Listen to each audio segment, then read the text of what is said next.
এই যে আমাদের ভাই হাসনাত আব্দুল্লাহ এই জুলাইয়ে সবচাইতে অগ্রহণী ভূমিকা পালন করেছেন।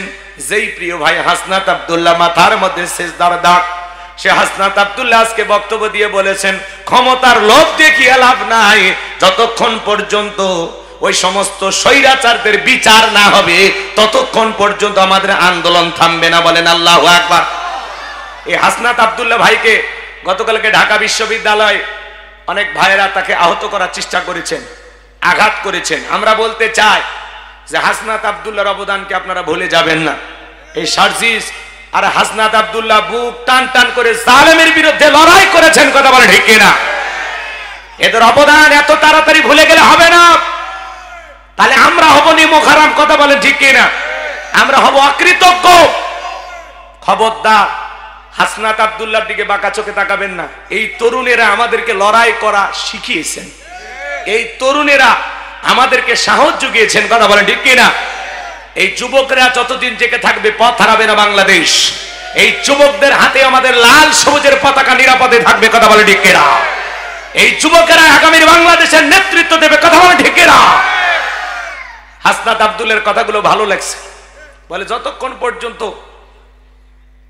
এই দেশের উপর পর্যায়ে যারা ক্ষমতায় ছিল, যাদের ইশারায় জুলাই গণহত্যা চালানো হয়েছে, এদের বিচার না হওয়া পর্যন্ত আমরা শান্ত হব না। বিদায় ক্ষমতার লোভ দেখিয়ে লাভ নাই।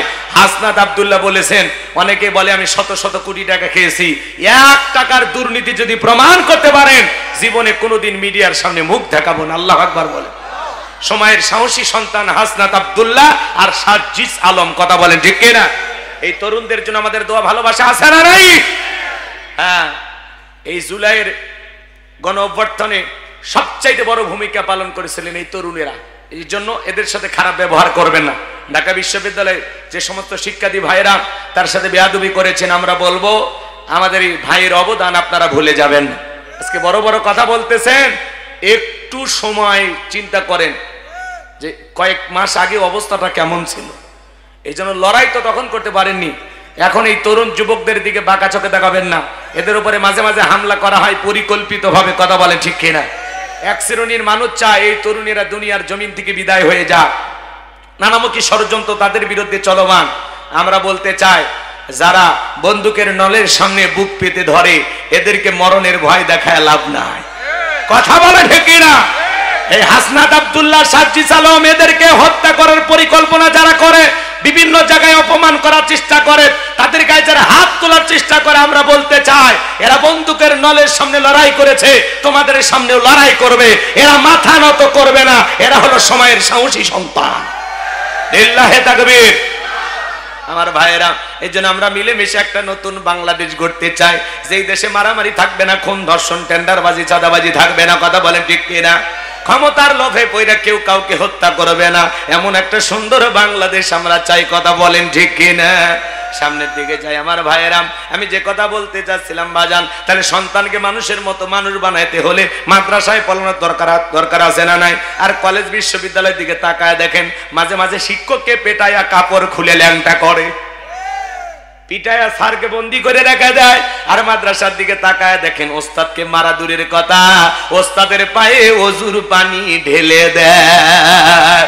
এজন্য সন্তানকে মানুষের মতো মানুষ বানাতে চাইলে কোরআন সুন্নাহর বিকল্প কোনো পদ্ধতি নাই। কোরআন সুন্নাহর জ্ঞান আগে সন্তানদের ভিতরে ঢোকায় দেন, এরপরে বাকি যা শিক্ষা দেওয়ার দেন, আমাদের আপত্তি নাই। ডাক্তার ইঞ্জিনিয়ার বানানো আপত্তি নাই। আগে সন্তানকে মানুষের মতো মানুষ বানাইতে চাইলে কোরআনের জ্ঞান, কোরআন সুন্নাহর জ্ঞান তাদের শিখানোর দরকার আছে না নাই? এজন্য আল্লাহ বলেন, ইকরা বিসমি রাব্বিকাল্লাযী খলাক, পড়ো তোমার রবের নামে যিনি তোমাদেরকে সৃষ্টি করেছেন। তাহলে প্রত্যেকটা মুসলমানের উচিত তার সন্তানদেরকে রবের জ্ঞান শিক্ষা দেওয়া। কি সন্তানদেরকে মাদ্রাসায় পাঠাবেন না? পাঠাবেন তো ইনশাআল্লাহ। আল্লাহ কবুল করুন, চিল্লা বলুন আমিন। এরপরে পবিত্র কোরআনুল কারীমের 1 নম্বর সূরা সূরাতুল ফাতিহার 1 নম্বর আয়াত, জবান ছেড়ে সবাই বলুন আলহামদুলিল্লাহি রাব্বিল আলামিন। সমস্ত প্রশংসা, যাবতীয় প্রশংসার একমাত্র মালিক তিনি, সৃষ্টিগুলো রব, আমাদের প্রতিপালক, আমাদের আল্লাহ যিনি। এই আয়াতের ভিতরে রব শব্দ আছে না নাই? আপনি আমি যখন এই যে খেয়াল করেন রুকুতে চলে যাই, কি তাসবিহ পাঠ করি? সুবহান রাব্বিয়াল আযীম, সুবহান রাব্বিয়াল আযীম, রব শব্দ আছে না নাই? রুকু হতে দাঁড়ানোর সময় কি বলি? সামিআল্লাহু লিমান হামিদা, রব্বানা লাকাল হামদ, রব শব্দ আছে না নাই? এরপরে যখন সিজদায় মাথাটা লুটিয়ে ফেলি, কি বলি? সিজদা থেকে আমরা কি তাসবিহ পাঠ করি? সুবহান রাব্বিয়াল আ'লা, সুবহান রাব্বিয়াল আ'লা। কিছু কিছু মানুষ খালি দেখবেন সুবহানাল্লাহ কয় না, সবই নিয়ে তেল কয়, আল্লাহ ভালো জানে। স্পষ্ট করে বলতে হবে সুবহান রাব্বিয়াল আ'লা, সুবহান রাব্বিয়াল আ'লা। এরপরে নামাজের সালাম ফিরানোর পরে আল্লাহর কাছে হাত তুলে যখন দোয়া করি, কি বলি?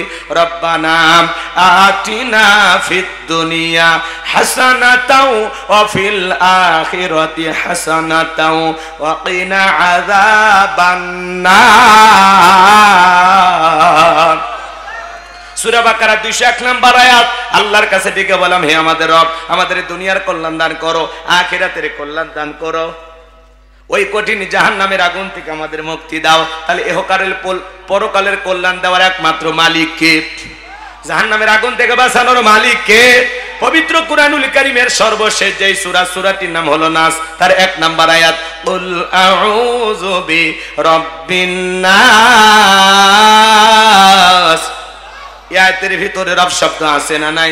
জীবনের পরতে পরতে সব জায়গায় রব।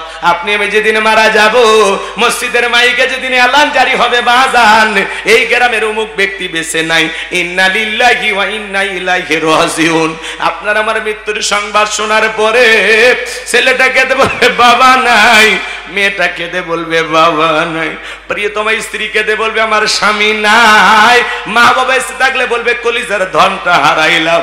আপনার আমার মৃত্যুর সংবাদ শোনার পরে চতুর্দিক আত্মীয় স্বজন সবাই ছুটে আসবে। এ বাজান যতই মহাব্বত ভালোবাসা থাক না কেন, রাত 12টার দিকে যদি আপনার বিবিটার পায়ে আপনার নিঃশ্বাসটা কাজ করতেছে না, বলেন তো বাজান কোন বিবি কি বলবে আমার স্বামী মারা গেছে, এখন রাত 12টা 1টা বেজে গেছে, কিছুক্ষণ পরে সকাল হবে না, আমার স্বামী মারা গেছে, আমি আমার মৃত স্বামীর কাছে সকাল পর্যন্ত একটু ঘুমায়া থাকি। বলেন তো বাজান 30-40 বছর যেই বিবির সাথে মহব্বত ভালোবাসায় দিয়ে সংসারটা করলেন, আপনার ইন্তিকালের পরে আপনার বিবি কি 2-4 ঘন্টা আপনার পাশে ঘুমাবে? কোনো বিবি ঘুমাবে না। চিৎকার মেরে ডেকে বলবে কে কোথায় আছে, অমুকের বাবা মারা গেছে, তাড়াতাড়ি ঘর থেকে বের করো। যেই দামি বিল্ডিংটা বানাইলেন বাজান, 1টা ঘন্টা ওই বিল্ডিং এর ভিতরে আপনাকে আর রাখবেন না, আপনার লাশটা বের করবে। যে দামি টাইলস দিয়ে বাথরুমটা বানাইছেন বাজান, ওখানে আপনার জীবনের শেষ গোসলটা হবে না।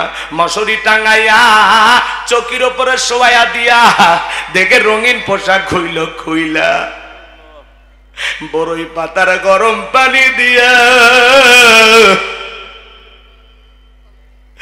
আপনাকে আমাকে উলঙ্গ করাইয়া গোসল করাইয়া দেবে।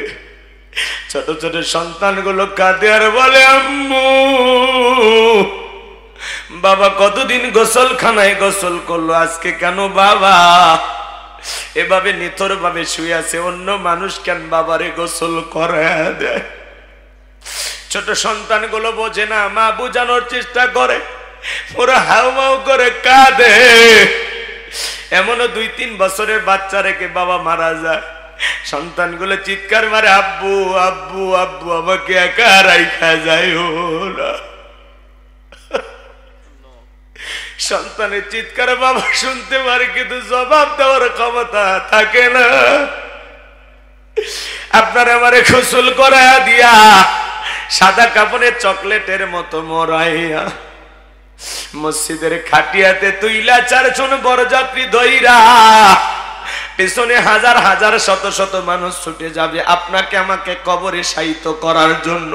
3 জন মানুষ যখন লাশটা কবরে রাখবে বাজান, মনে হবে এই 3 জন মানুষ বুঝি আমার সাথী হবে, কিন্তু না না। চক্ষু দুইটা বন্ধ করে একবার চিন্তা করেন, এই অবস্থা যদি কালকে আপনারা হয় কি করবেন?